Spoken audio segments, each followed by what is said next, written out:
I wanted to carry on the conversation from the last episode because I've been thinking about just how busy this point in the year is for tutors. At the time of recording, it is February 2026.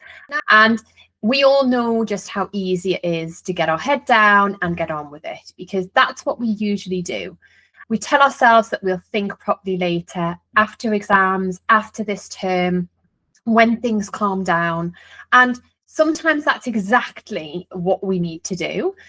But I've realised that there's a big difference between being busy for a season, for a short space of time, and quietly drifting into choosing a way of working that we never really intended to. Because when everything feels urgent, the difference is so hard to see.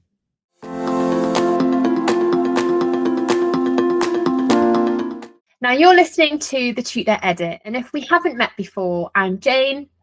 I started tutoring 12 years ago when my son was a baby. I started off face-to-face, moved to online tuition with international students, and now lead a team of over 60 tutors who support students worldwide. And each week I share reflections on my own business, conversations that I've had with other tutors, not to tell you what to do, but just to pass on what I've learned through lived experience so that you can start to make intentional choices about a tutoring business that fits with real life. Now, I've had a couple of conversations in the last week alone with tutors who are doing incredibly well. Now, they're fully booked, they're in demand, their students are getting exceptional results, but all of them said to me some version of the same thing. I feel like I can't breathe. I'm so busy. What am I doing wrong? Now, the answer is nothing is going wrong. Everything is full. And that can be hard sometimes because we should feel grateful. But this happens because we are natural helpers as tutors. We care. We want to do a good job. We don't want to be the person who says no to somebody when somebody's child is struggling. So we end up stretching a bit, then a bit more, and none of it feels dramatic at the time. Say yes to one more student, just one more lesson, just this term, just until exams are over. And before we really start to notice it, the week and the term and the month starts to look very different to how we planned. And what's really interesting is this never comes from just one big decision. It comes from lots of small ones. And that's how drift can creep in. And I've absolutely noticed this myself with my own business. Even though my own tutoring hours have reduced now, we have a team, even with the systems that we have, the drift still happens. So if you're looking for a magic answer, I'm afraid I don't have one. Now, one place that's shown up for me very clearly is the issue of recruitment, because as demand has grown, recruitment has often felt very reactive. We get a flood of requests, demand spikes, and we don't have the capacity to meet the demand that we see. And we make it work, we react. And for a really long time, I thought that this was just part of the deal, that it was a consequence of growth. But the reality is that when we're facing the same problems over and over again, then we need to have a system. And that was a real moment for me. It made me realise that actually this wasn't something that I was designing. I was just stuck in reaction mode. And this just helped me to realise that something needed to change. And I don't think of this as a framework. It's more just a few questions that I've started to ask myself when something feels a little bit off. And the first question that I ask myself is this pressure temporary, or does it keep repeating? Because a busy patch is normal and great. You know, a student leaving unexpectedly is just life. But constantly thinking about recruitment, constantly holding it in my head, constantly reacting to it, that's not a one-off anymore. It's a pattern. And patterns usually need to have a different response. So for a really long time, I just treated recruitment like a series of separate events. We get an inquiry, we need to have a tutor. But actually, it was the same pressure showing up in slightly different ways. Noticing that just changed how I approached it. Now, the second question I come back to is, Am I reacting or am I acting with intention? Am I designing? Because reacting looks and feels like scrambling. It's stressful. You're covering gaps, you're reshuffling timetables, you're maybe stepping in too much yourself. And I'm very good at that. Most tutors are. But designing something and leading with intention is very different. Designing is asking, well, what do I want this to look like in 6 months from now? Not how do I get through today? How do I get through this week? How do I get through this term?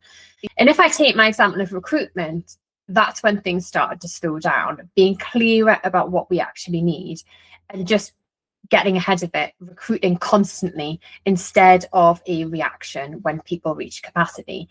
And that is a much calmer way to be. The third question really stops me. It's very powerful. Does this version of my situation now match what I want my life to be like? Because the whole point of me building a team was to have more energy, to have less constant urgency, to have more time and freedom. So when recruitment started to feel frantic again, that was a real sign. And at first I was like, oh my gosh, I'm failed. I haven't done this very well. But actually bringing it back to that one question of what do I want things to look like in the next 6 months made me see things very clearly. So we now have a clear system. We are just constantly recruiting and building capacity. And look, this is my example, and you might not want to build a team, and that's absolutely fine. But this is about your situation. And for solo tutors, this might look like inquiries that keep coming in late at night, for example. It could be a timetable that slowly crept in the evenings, and maybe you didn't mean that to happen, or weekends possibly. Or maybe it's admin that always gets dealt with when you're already exhausted. It might be constantly thinking, oh, I'll sort that out next term, or I'll fix this once exams are over. But the reality is that actually the same pressure just keeps showing up again and again, and that's drifting. Now, those same questions that I've shared with you work regardless of the situation. Is the pressure temporary or is it repeating? Am I reacting or am I designing? And crucially, does this match the vision that I had when I left teaching to begin tutoring? And you don't need a team, you don't need a scalable operation for these questions to matter. For some people, it is absolutely about growth. For others, it's about boundaries. For some, it's about time, energy, life quality. And the details are different, but the pattern is always the same. So if you take anything away from today and this episode, let it be this. You don't need to overhaul your business. You don't need to make big decisions in the middle of a busy term as we're in right now. Just notice what keeps repeating. Notice where you're constantly reacting, and notice whether your week still feels aligned with the vision that you had for when you left teaching to start tutoring. And that's where intention begins. Noticing what's going on. And intention is how we stop recreating the very ways of working that we wanted to leave behind when we left the classroom. Now, next episode, I'll talk to you about time, boundaries, and energy, and how I try and protect that, whether I wanted to or not. So if you are in that busy season, just know that you're absolutely not alone. And it's fine to want something different. So just start noticing those patterns and start to think about what you want to be different in the future. Thanks so much for listening, and I hope that you found it useful. If you have, then it would be amazing if you like and subscribe and share with anybody else who you think would find this helpful. I look forward to seeing you again for our next episode. Have a great week. Bye.